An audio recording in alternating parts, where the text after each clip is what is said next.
it's important to think about how we take care of our instrument. We do only get one voice, and if you mess something up, you can't get a replacement, and you can't look for a new Steinway or a new Bösendorf or whatever it is you're used to playing. Many times when people have singing difficulties, they'll send someone to a speech therapist in order to help them train their speaking voice a bit better.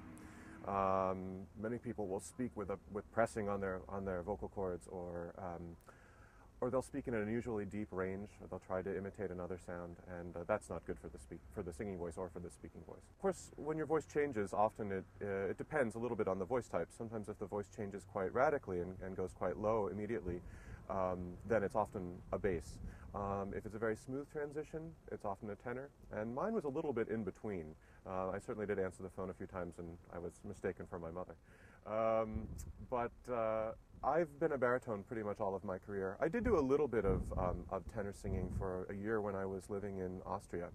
And while I found it was very helpful for me to find certain parts of my voice and to explore that range, it wasn't where my voice naturally sat. I think it's often a matter of finding the part of the voice that is the most beautiful and the most easily resonant, and then developing the voice around that beautiful area.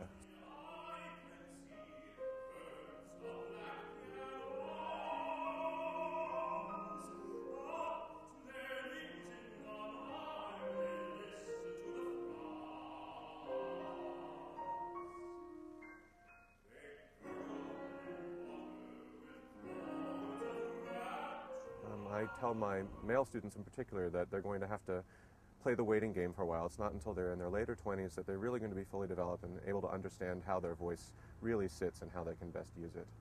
The range changes over the life of the singer. Certainly when you're in your 40s, you're in your vocal prime. And as I'm just now in my late 30s, I'm looking forward to the next, say, 10 to 15 years of singing, which will be where I'll really be able to do as much with my voice as I possibly can.